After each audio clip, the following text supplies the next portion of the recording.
Preparing to divorce my cheating husband, his mistress's spouse appeared, gave me $100 million, saying, "The first time I met the man who changed everything, it was raining so hard outside that the windows of the cafe looked like fogged glass. Chicago was blurred behind them. Cars passed in streaks of light. Strangers rushed by with umbrellas bent against the wind. Inside, the air smelled like coffee, wet coats, and cinnamon. It should have felt warm. It didn't.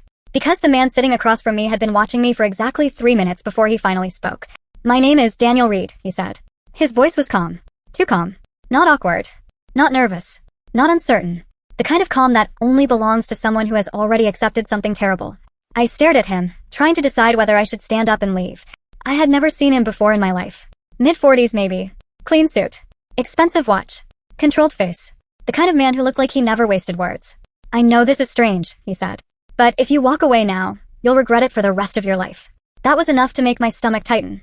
Because people don't open conversations like that unless they're carrying something dangerous. I didn't touch the coffee I had ordered. "Who are you?" He reached into his briefcase, pulled out a sealed envelope, and placed it on the table between us. Then he said my husband's name. Eric Hart.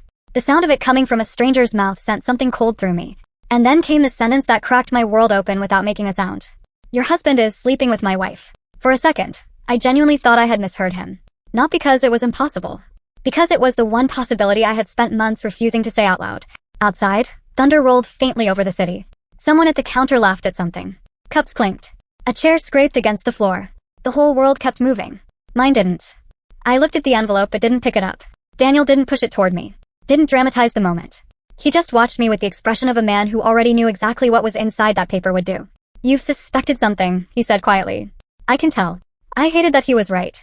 Because yes, I had suspected. Not in one dramatic flash. In fragments. Late nights. A phone always turned face down. The sudden cologne. The careful clothes. The shorter answers. The longer silences. The look in Eric's eyes when I asked simple questions and got polished little explanations that sounded fine until you heard too many of them in a row. But suspicion is a strange kind of prison. It makes you doubt your instincts and your dignity at the same time. You begin to wonder whether you're intuitive or simply becoming paranoid. So I had stayed quiet. Until a week earlier. That was when I saw him. I had been meeting an old friend for dinner near the Loop. We were halfway through our meal when I looked out the restaurant window and saw Eric across the street, inside a small cafe I knew he had no reason to be in. He wasn't alone. A woman sat across from him, leaning forward, smiling. At first I told myself it was work. It had to be work. Then he reached for her hand. Not uncertainly. Not casually. Intimately. Like he had done it many times before. I still remember how the blood drained from my face. My friend was saying something to me. I never heard it. The city outside the window seemed to drop into slow motion. Eric smiled at that woman in a way I had not seen him smile at me in a very long time. I didn't confront him. I didn't storm across the street. I sat frozen until they stood up and left together. That night, he came home after 10 and told me he'd been stuck in meetings. I looked at him. He looked right back at me and lied without blinking. That was the moment something inside me changed. Not shattered. Hardened. Now, sitting across from Daniel Reed, I knew the woman I had seen must have been his wife. I finally picked up the envelope. Inside were photographs. Not blurry guesses. Not shadows. Not harmless-looking snapshots that could be explained away. Eric. The woman. Restaurants. Hotel lobbies. A parking garage. A building entrance. Dates. Times. Patterns. One photograph showed them standing too close outside a downtown building, her hand resting flat against his chest, his head lowered toward her as if the rest of the world no longer existed. I stopped breathing for a second. "She's my wife," Daniel said. "Brooke." I stared at the photos until they began to blur.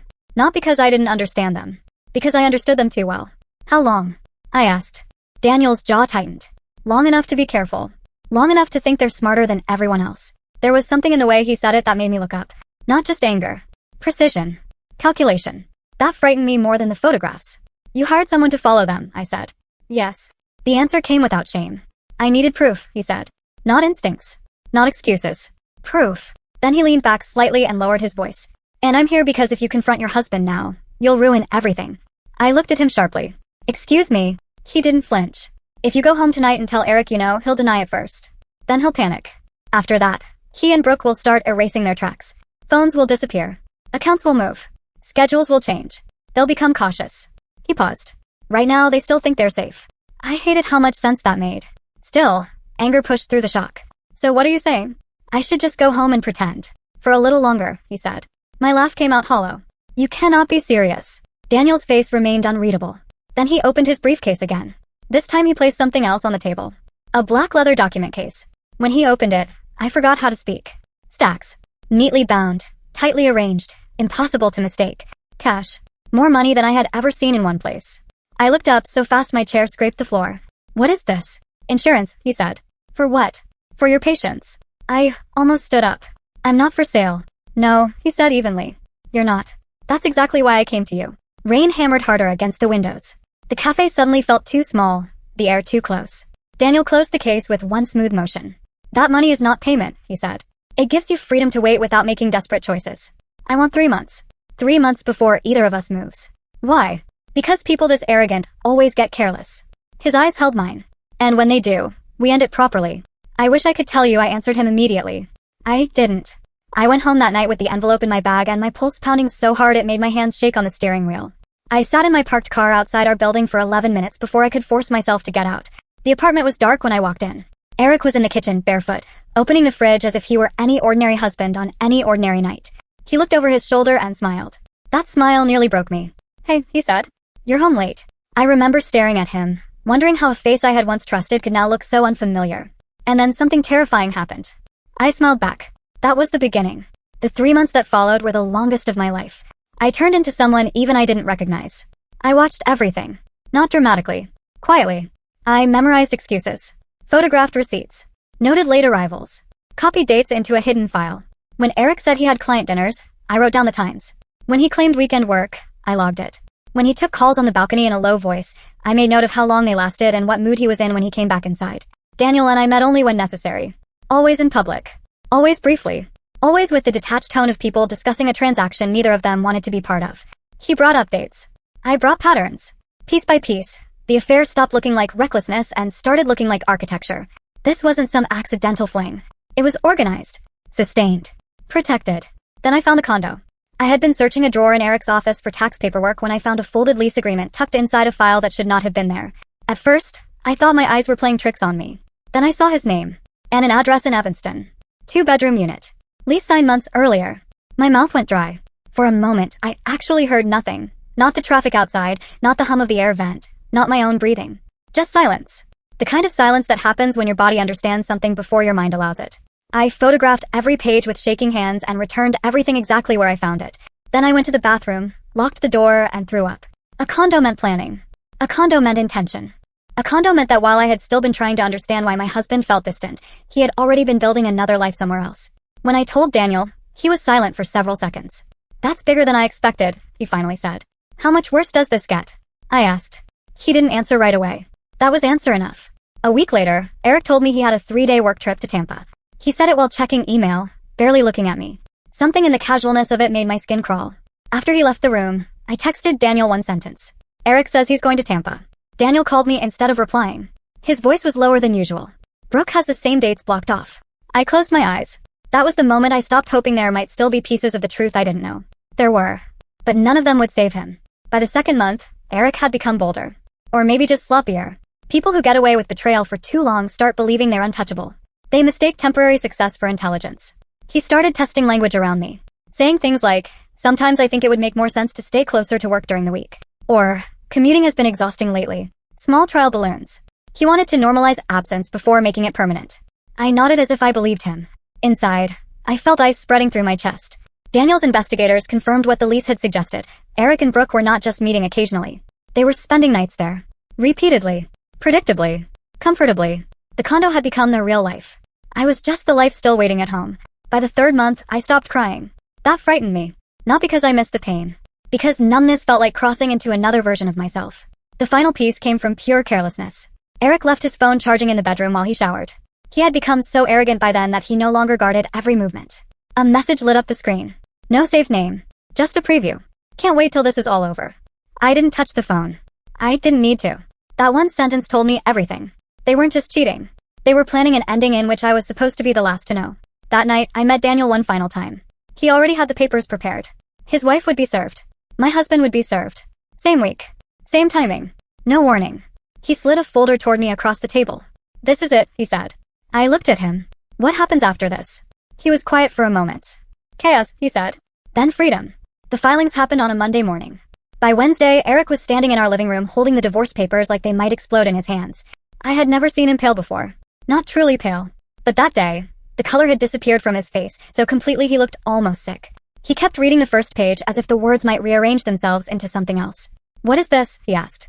It was such a ridiculous question that, under different circumstances, I might have laughed. Instead, I just watched him. "You know what it is," I said. He looked up slowly, and for the first time in our marriage, I saw fear. Not irritation. Not defensiveness. Fear. That was when he understood he was no longer controlling the story.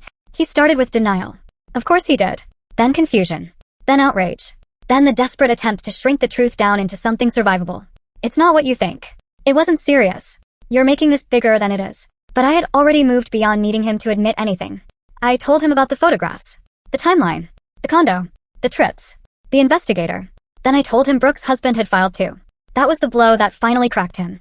He sat down hard, as though his knees had stopped working. For a long moment, neither of us spoke. And in that silence, I realized something strange. I wasn't waiting for an apology. I wasn't even waiting for justice. I was waiting to feel nothing. Because nothing, after that kind of betrayal, would be peace. The legal battle that followed was vicious in quiet ways. No screaming in courtrooms. No cinematic scenes. Just documents. Dates. Transactions. Property records. Contradictions. Every lie they had told turned into a trail. Every trail turned into leverage. Every attempt to minimize what happened collapsed under evidence that had been gathered while they were still busy believing they were untouchable. That was the part neither of them saw coming. They thought secrecy was protection. It wasn't. It was a timer. When the divorce was finalized, Eric tried one last time to talk to me alone. He looked exhausted. Smaller somehow. People always imagine guilt will make a person noble. It usually doesn't. It just makes them afraid of consequences. "I never meant for it to go this far," he said.